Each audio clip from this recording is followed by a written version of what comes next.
What grade am I waiting for right now? There's no way that he's gonna grade that. There's no way. There's no way.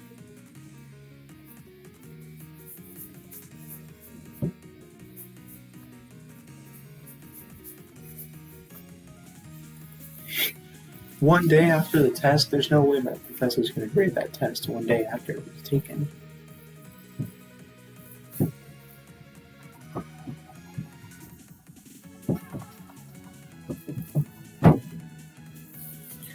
We have investments, cost versus fair value, unrealized gain or loss.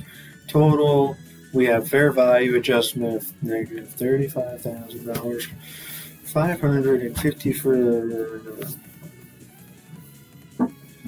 the fair value of the equity securities portfolio is now below cost by $35,550. Records the net unrealized gains and losses related to changes in fair value of equity securities in an unrealized holding gain or loss income account. In this case, prepares an adjusting entry debiting the unrealized holding gain or loss income account and crediting the fair value adjustment account to record the decrease in fair value and to record the loss as follows. On January 23rd, 2021, Republic sold all of its Northwest Industries Incorporated common stock, receiving net proceeds of $287,000, $220. The illustration shows the computation of the realized gain. Net proceeds minus the costs of the shares, $259,700.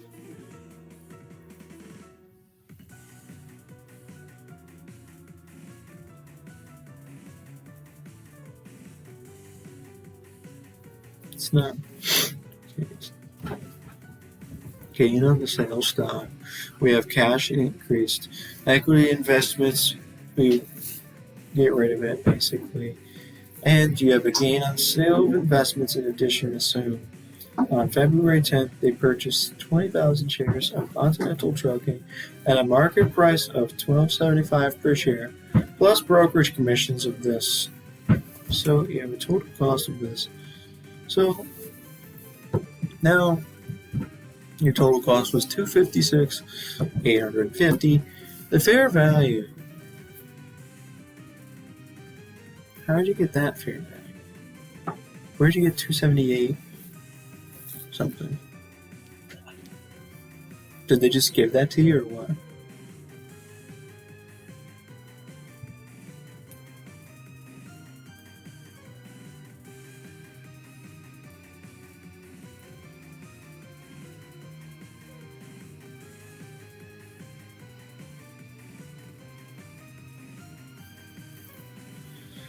So it was like 15. Okay, 20. What is 20,000 times 1275? 255, and then you add 1,800 something, and you get 256,850. So, did they just give you the fair value? Like they just gave it to you?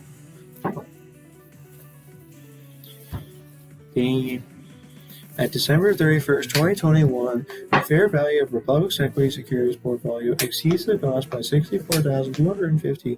Unrealized gain, the fair value adjustment account had a credit balance of $35,550. You have to get it from 35 to 64, so you basically have to debit the account. Wait, what? No, it had a credit balance, not a debit balance. It had a credit balance, so to get it from the credit balance of this to the debit balance of this, you have to increase it by $99,800. So your fair value adjustment and unrealized holding gain or loss income is going to be a total of $99,800 and it's a credit, that means an increase, that was fine. So that's it.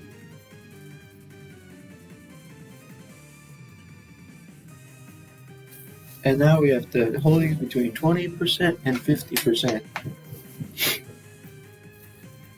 An investor corporation may hold an interest of less than 50% in an investee corporation and does not possess legal control. However, an investment in voting stock of less than 50% can still give the investor the ability to exercise significant influence over the operating and financial policies of an investee. For example, something owns 34% of Areva, which constructs power plants. Areva is very important to Spoon because the power industry is a key customer for its generators and other power-related products. Thus, they has a significant but not controlling ownership stake in a power plant construction company, which helps them push its products into the market. Significant influence may be indicated in several ways. Examples include representation on the board of directors, participation in policy-making processes, material intercompany transactions, interchange of managerial personnel, or technological dependency. Another important consideration is the extent of ownership.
Another important consideration is the extent of ownership by an investor in relation to the concentration of other shareholders. To achieve a reasonable degree of uniformity in application of the significant influence criterion, the profession concluded that an investment in direct or indirect of 20% or more of the voting stock of an investee should lead to a presumption that in the absence of evidence to the contrary, an investor has the ability to exercise significant influence over an investee. In instances of significant influence, generally an investment of 20% or more, the investor must account for the investment using the equity method. Comparison of the equity method to fair value. Under the equity method, the investor and the investee acknowledge a substantive economic relationship. The company originally records their investment at the cost of the shares acquired.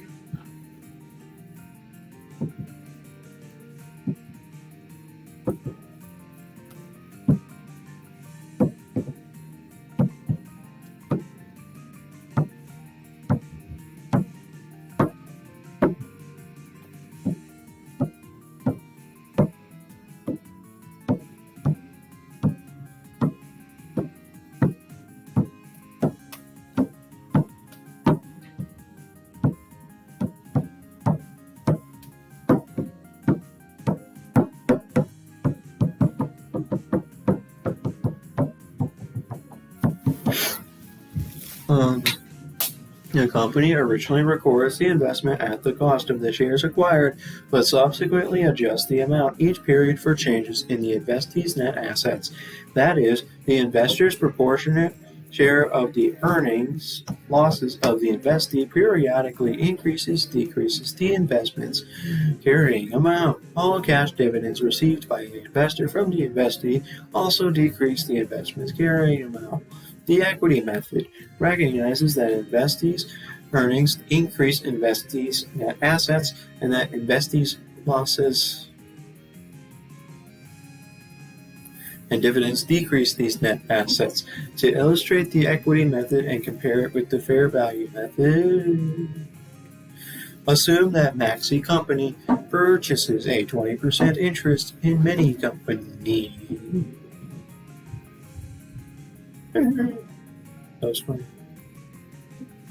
I'm going to keep refreshing my grades even though it's probably not going to change at all.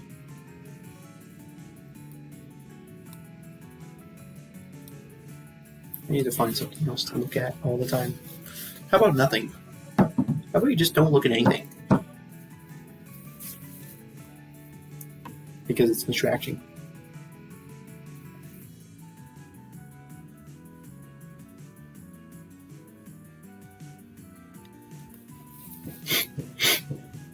So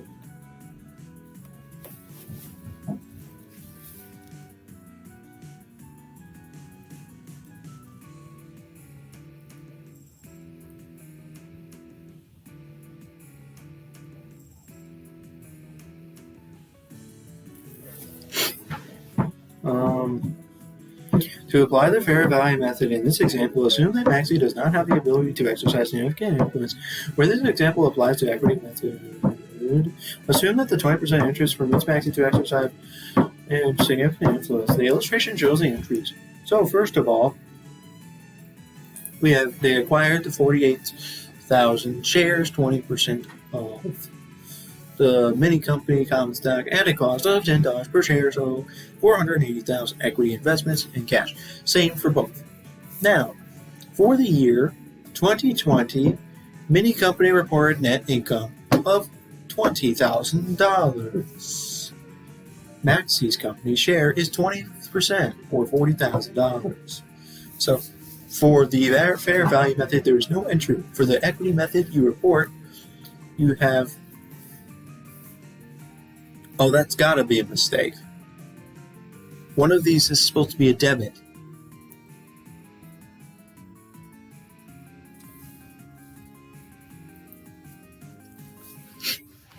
I believe you debit equity investments 40,000, right?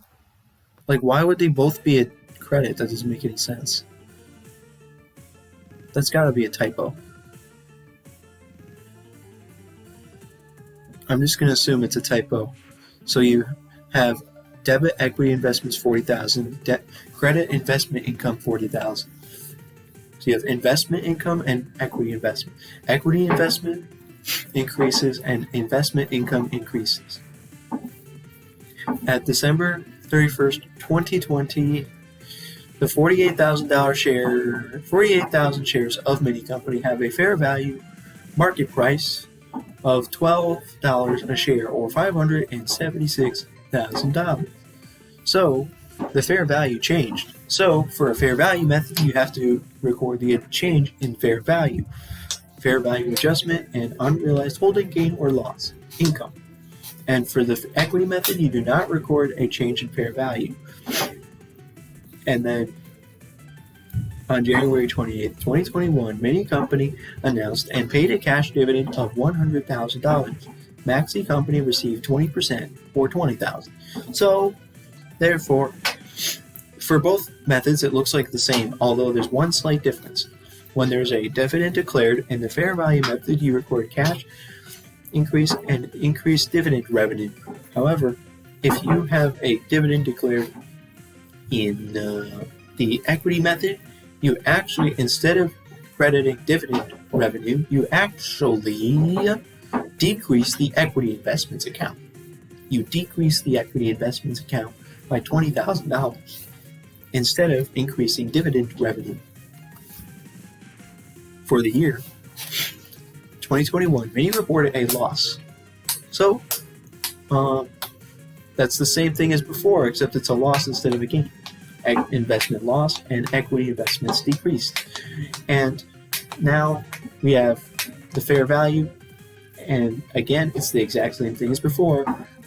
For fair value adjustment, for fair value method, you adjust the fair value adjustment account and report an unrealized holding gain or loss and income And if you have a change in fair value and you're using the equity method, you have no entry. It's actually, I'm kidding, that was one. Note that under the fair value method, MAXI reports as revenue only the cash dividends received from the committee. The earning of net income by Mini, the investee, is not considered a proper basis for recognition of income from investment by MAXI, the investor. Why? Mini may permanently retain in the business any increased net assets resulting from its profitable operation. Therefore, MAXI only recognizes revenue when it receives dividends from Mini. Under the equity method, MAXI reports as revenue.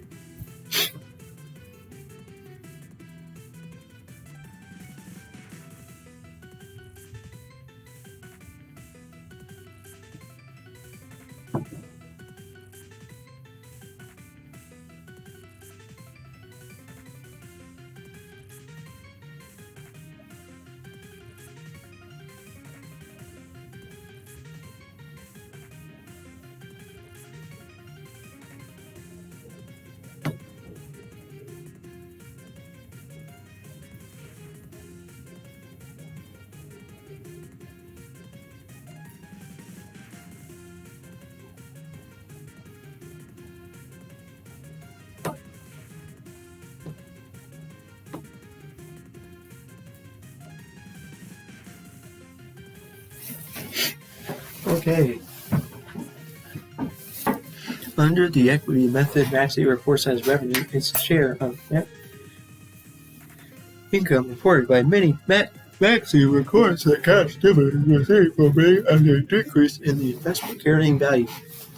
As a result, MAXI records its share of net income of Mini in the year when it is recognized. With significant influence, MAXI can ensure that Mini will pay dividends, if desired, on any net asset increases resulting from net income. To wait until receiving a dividend ignores the fact that MAXI is better off if the investment has earned income.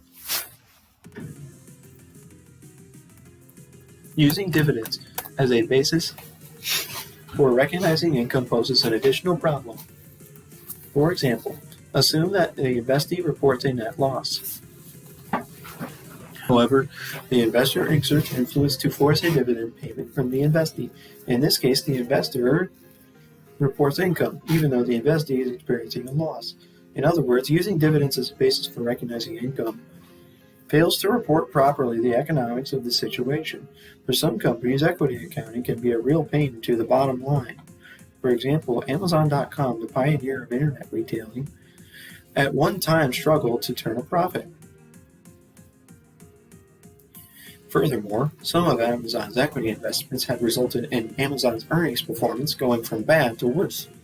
At one time, Amazon disclosed equity stakes in such companies as Altura International, Basis Technology, Drugstore.com, and Aziba.com.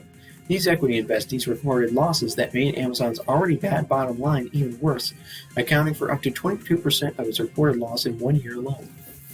Investee losses exceed carrying amount.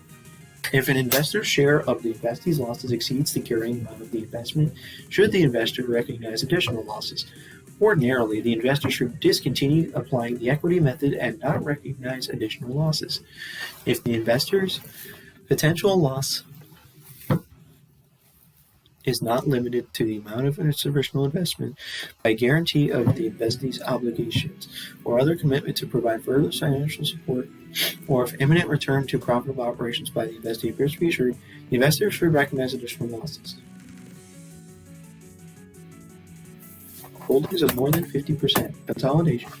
When one corporation acquires a voting interest of more than 50% in another corporation, it is said to have a controlling interest. In such a relationship, the investor corporation is referred to as the parent, and the investee corporation is the subsidiary. Companies present the investment in the common stock of the subsidiary as a long-term investment on the separate financial statements of the parent.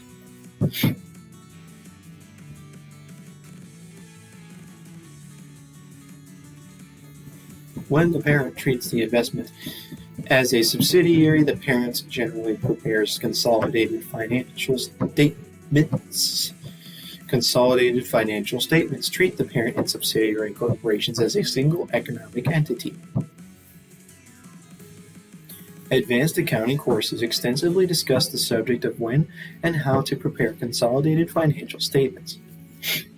Whether or not consolidated financial statements are prepared, the parent company generally accounts for the investment in the subsidiary using the equity method, as explained in the previous section of this chapter.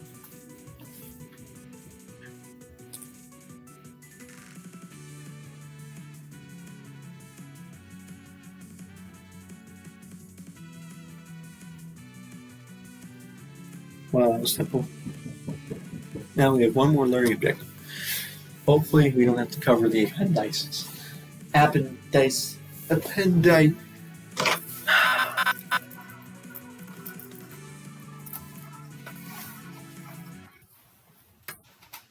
Appendices. Oh, appendices. That was funny. Appendices. Appendices. So, man, this last section is so long. Fair value option. As indicated in earlier chapters, companies have the option to report most financial statements at fair value, with all gains and losses related to changes in fair values reported in the income statement. I mean, not instruments. This option is applied on an instrument-by-instrument basis. The fair value option is generally available only at the time the company first purchases the financial asset or incurs a financial liability. If a company chooses to use the fair value option, it must measure this instrument at fair value until the company longer has ownership. For example, assume that Abbott Laboratories purchased debt securities in 2020 that it classified as held to maturity. Abbott does not choose to report the security using the fair value option. In 2021, Abbott buys another held to maturity debt security. Abbott decides to report the security using the fair value option. Once it chooses the fair value option for the security bought in 2021, the decision is irrevocable, may not be changed. In addition, Abbott does not have the option to value the held to security purchased in 2020 at fair value in 2021 or in subsequent periods. Many support the use of the fair value option as a step closer to total fair value reporting for financial instruments. They believe this treatment leads to an improvement in financial reporting. Others argue that the fair value option is confusing. A company can choose from period to period whether to use the fair value option for any new investment in a financial instrument. By permitting an instrument-by-instrument approach, companies are able to report some financial instruments at fair value but not others. To illustrate the accounting issues related to the fair value option, we discussed two different situations. I'm so cool.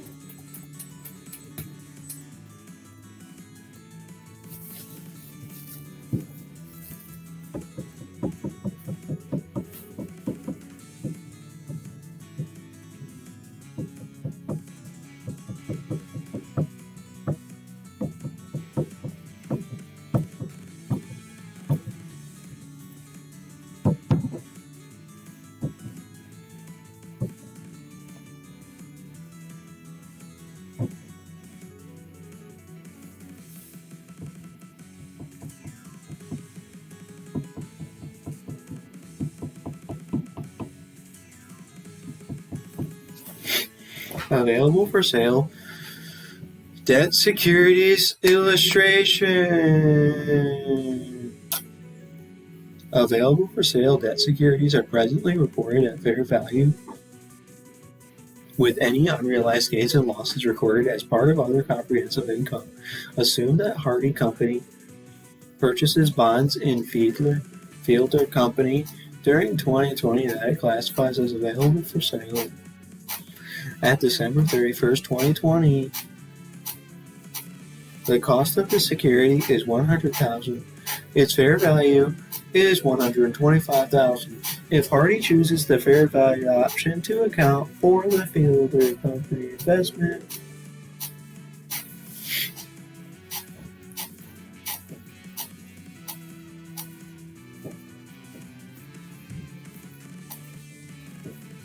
it makes the following entry on December 31st, 2020. Debt investments increase unrealized holding gain or loss income. In this situation, Hardy uses the debt investments account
In this situation, Hardy uses the debt investments account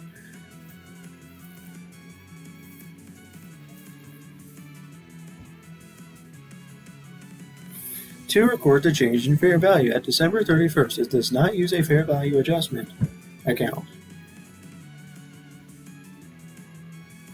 because the accounting for a fair value option is on an investment by investment basis rather than on a portfolio basis.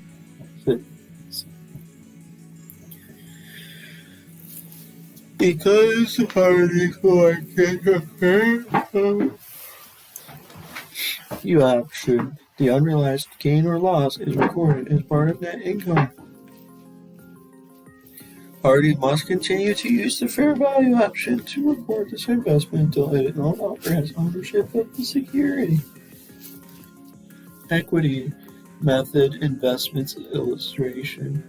Companies may also use the fair value option for investments that otherwise follow the equity method of accounting. To illustrate, assume that Durham Company holds a 28% stake in Supin Incorporated, Durham. It purchased the investment in 2020 for $930,000. At December 31st, 2020, the fair value of the investment is $900,000. There is a loss. Therefore, you elect to report it using the fair value, so you do unrealized holding gain or loss and equity investments. In contrast to equity method, if the fair value option chosen, they do not report pro-rata share of income or loss from Supin. In addition, any dividend payments are credited to dividend revenue and therefore do not reduce the equity investments account. One major advantage of using the fair value option is this type of investments that it addresses confusion about the equity method of accounting. In other words, what exactly does the one-line consolidation relate to the equity method of accounting on the balance sheet tell investors? Many believe it does not provide information about liquidity or solvency, nor does it provide an indication of the worth of the company.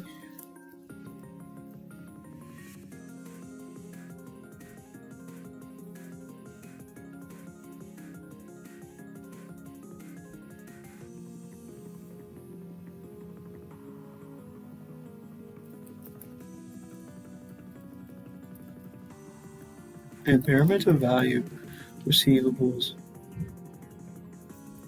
As indicated in Chapter 7 for receivables, companies use a current expected credit loss model. Oh, fun. What? To measure impairment of receivables. Are you kidding me? I don't even remember that. We covered that chapter, didn't we? No, we didn't. Well, yeah, we did. Dude, Chapter 7 is... We did cover the chapter. But we didn't have a test over that chapter. What? Why didn't we take a test over chapter 7? I don't know why it took me this long to realize that, but we never had a test over chapter 7.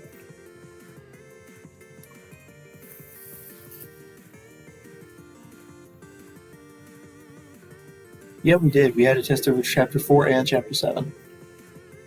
Oh.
To recognize impairment of receivables, entry is made to increase bad debt expense and credit allowance for doubtful accounts. I'm assuming that was an appendix that we didn't have to look at, because I don't remember that at all. When it is probable a company will be unable to collect the amounts due to the terms of transaction, the receivable is permanently written off by a debit to allowance for doubtful accounts and a credit to accounts receivable. Debt investments held to maturity. The rules for debt investments, debt securities, and loans reported as at amortized cost follow the same approach as discussed in Chapter 7. Companies should use the CECL method to record the impairment of debt investments in which are receivable to illustrate assume that Strickland Company holds held to maturity bond securities with a par value and amortized cost of $1 million. The fair value of these securities is $800,000. In evaluating the securities, they now determine that it is probable that it will not collect all the amounts due. In this case, it records a debit to allowance for doubtful accounts of $200,000.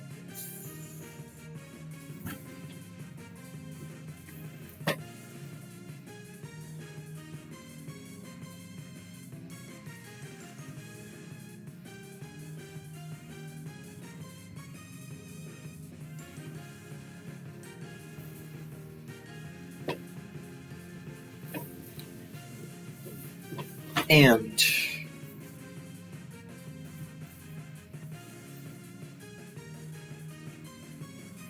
debt investments is decreased by $200,000. The new cost basis of the investment debt securities it is $800,000 and will not change unless additional impairment occurs. Debt investments available for sale. Companies holding available for sale debt investments follow a different approach in accounting for impairments than the current expected credit loss model. The reason is that this model is designed to estimate credit losses over the contractual term of the debt investment, such as is the case for withheld to maturity debt investments. However, if companies hold available for sale debt investments, they may choose to sell the securities before the contractual term ends. Thus, companies have two choices with available for sale securities. They may realize the value of these securities either through collection of the cash flows or by sale of the securities. As a result, the amount of credit losses that can be realized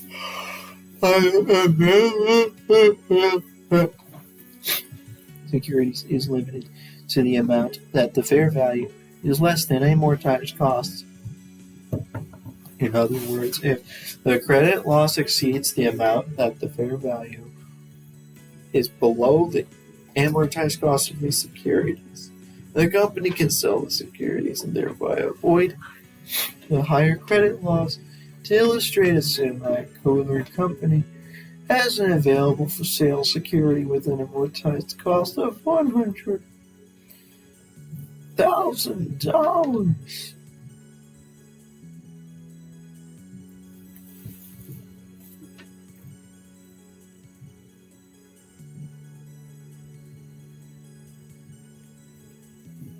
Its fair value is $90,000. Expected credit losses is $15,000. In this case, Acular would sell the security and have a loss of only $10,000, rather than hold the security and have a loss of $15,000. We have situation A. Increased fair value. What? What? What? What? What?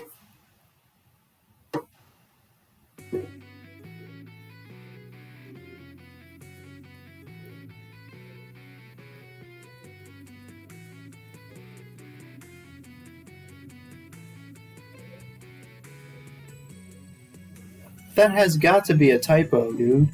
How is there a loss if it increases the fair value? Hello? What is that? Situation A. Alexander does not recognize an impairment loss because the fair value is higher than the amortized cost. The entry that makes is to record an unrealized holding gain of $100,000.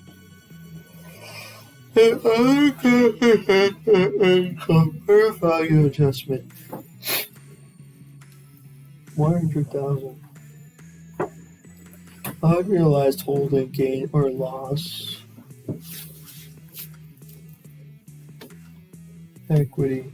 In this situation, they do not recognize any impairment, even though it has an expected credit loss, because the fair value is above the amortized cost.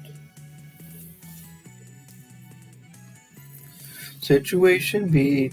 Recognize your fair value decreased by $40,000. Recognize impairment loss, even though the expected loss is this. It's limited to the amount that fair value is less than amortized cost. So, however, in the other case, it goes way down. So you can recognize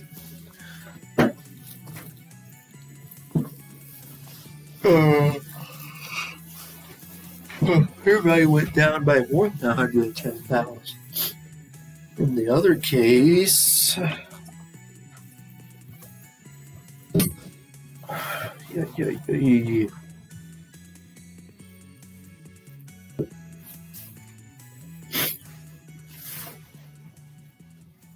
Adjustment to the carrying value of the available for sale debt investments. An allowance account is used because subsequent to recording an impairment, events or economic conditions may change such that the extent of the impairment loss decreases.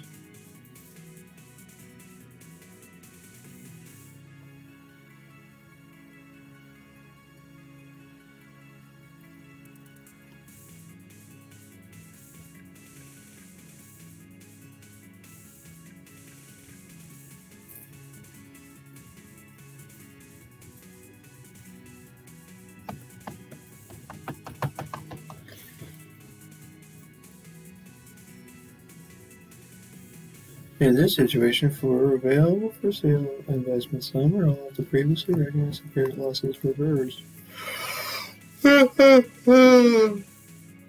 Debit to allowance account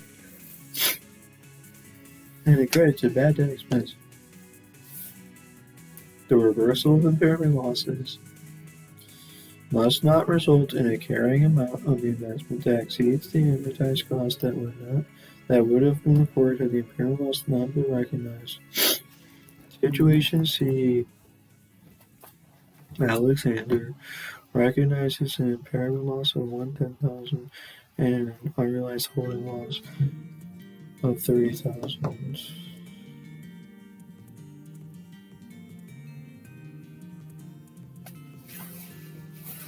The total loss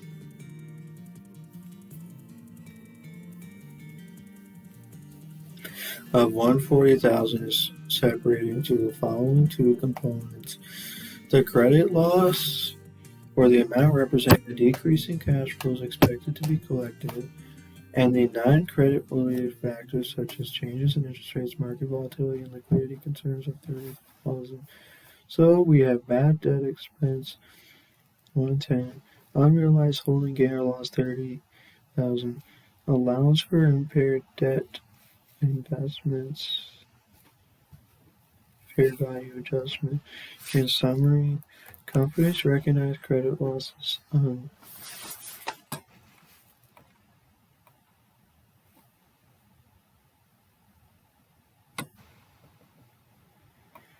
Now that was funny.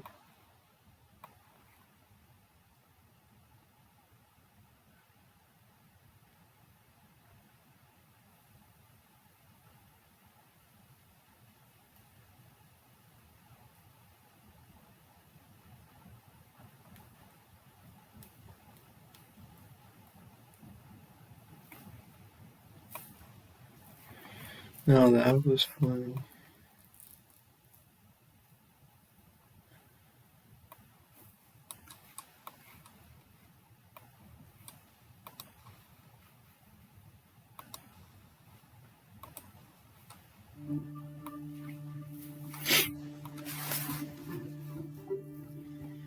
In summary, companies recognize credit losses on an available for sale security when the security's fair value is less than amortized cost.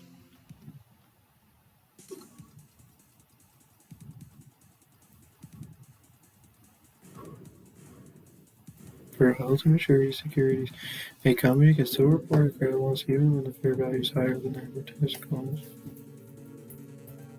Equity investments. The accounting for impairments on equity securities with holdings of less than 20%.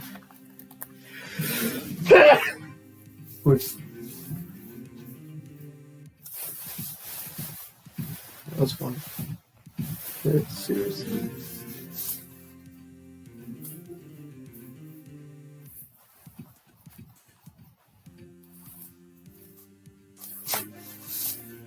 You gotta be kidding me.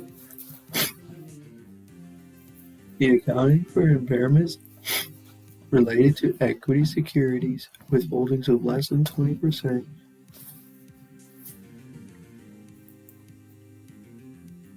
Which are recorded at fair value with unrealized gains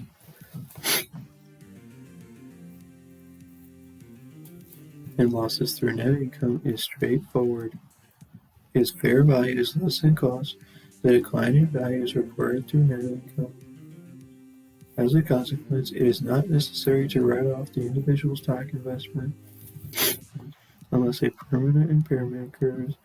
This same treatment applies to trading debt investments. Reclassification adjustments. As we indicated in Chapter 4, companies may display the components of other comprehensive income in one of two ways: in a combined statement of income and comprehensive income, or a separate statement of comprehensive income that begins with net income. Reporting issues. Single period example. To provide a single period example of the reporting of investment securities and related gain or loss on available for sale debt securities. Assume that on January 1st,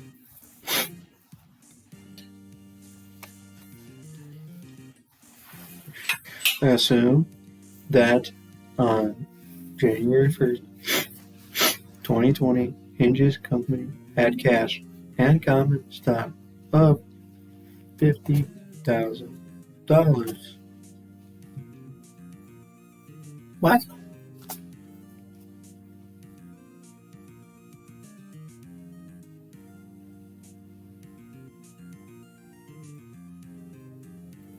At the date, the company had no other asset, liability, or equity balance. On January 2nd, Hinges purchased for cash $50,000 of debt securities classified as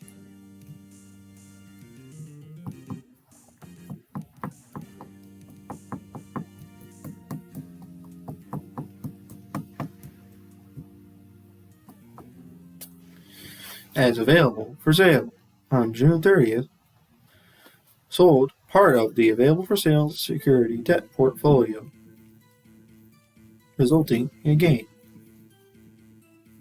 Fair value of the security sold less cost of the security sold equals the realized gain. Hinges did not purchase or sell any other securities during 2020. It received $3,000 in interest during the year. At December 31st, the remaining portfolios as shown.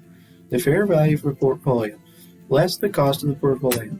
The unrealized gain is $4,000. Here is a realized gain of $2,000.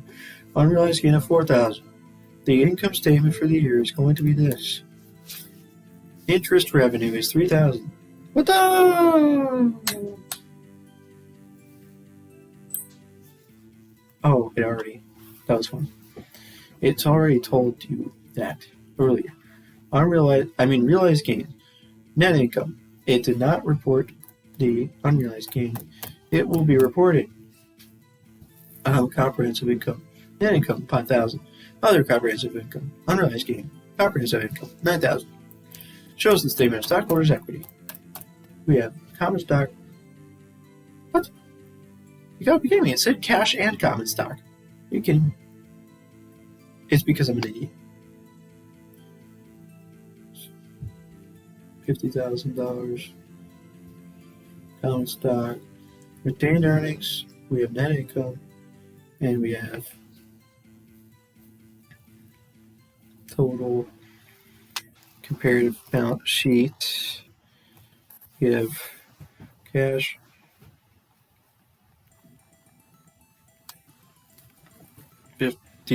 Cash 20. Debt investments 34. Total assets.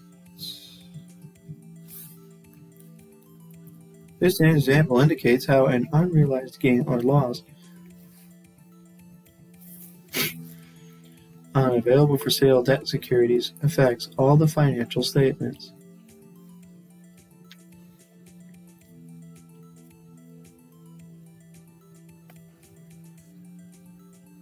Note that a company must disclose the components that comprise accumulated other comprehensive income.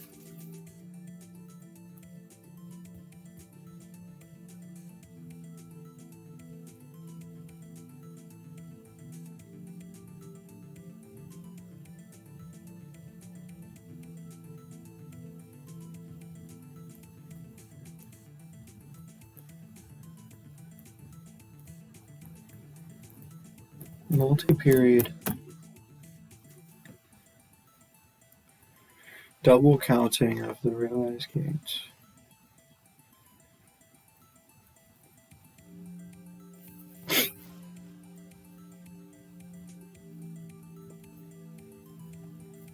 Yeah, but why would you counted it twice to ensure that they're not counted twice. A reclassification adjustment is necessary. To illustrate, Open Company has 2 available for sale debt securities in its portfolio at the end of the year.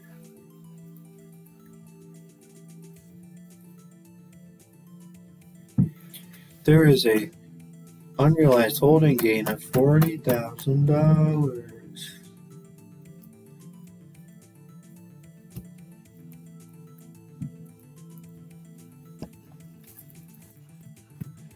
Then,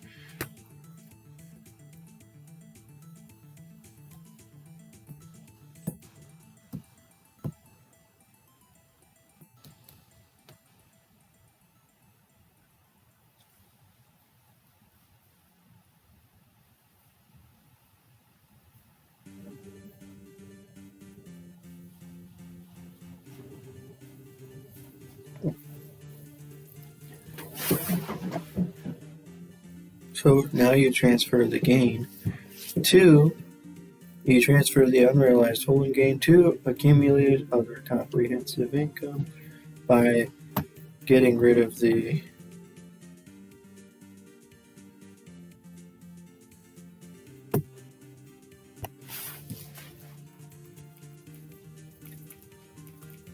basically you get rid of the gain and instead you put it in accumulated other comprehensive income. Now you have sold the bonds and you have realized a gain of $25,000. So you have cash, the investment is 25 at the end of the year. So the fair value of the bonds now increased another 20,000.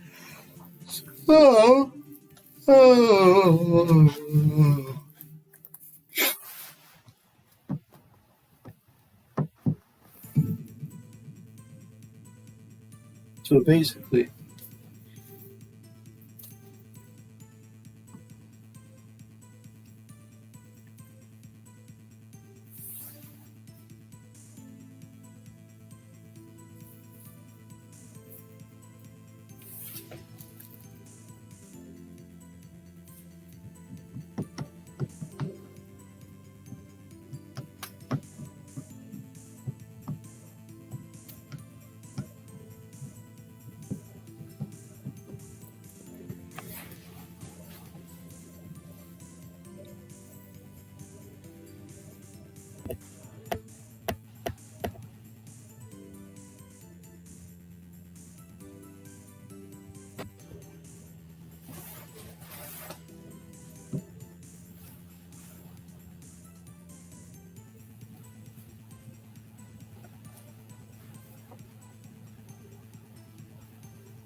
beginning balance.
Companies.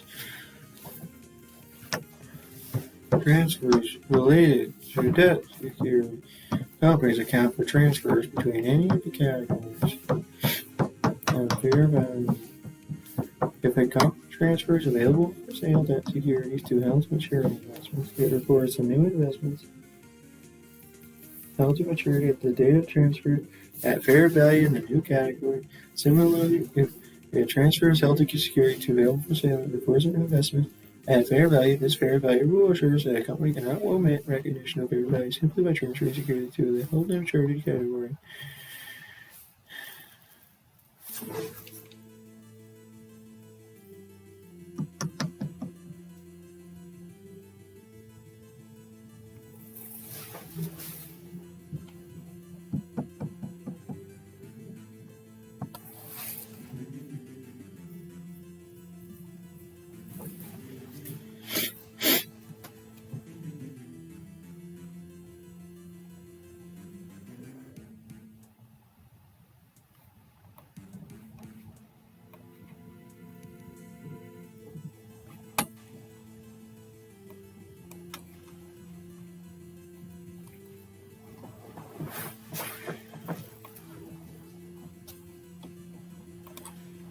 This will increase my grade.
Now what's my grade?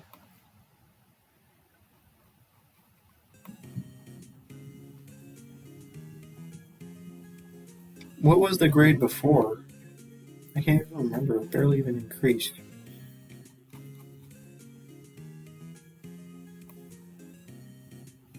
Somebody got an 8 out of 10.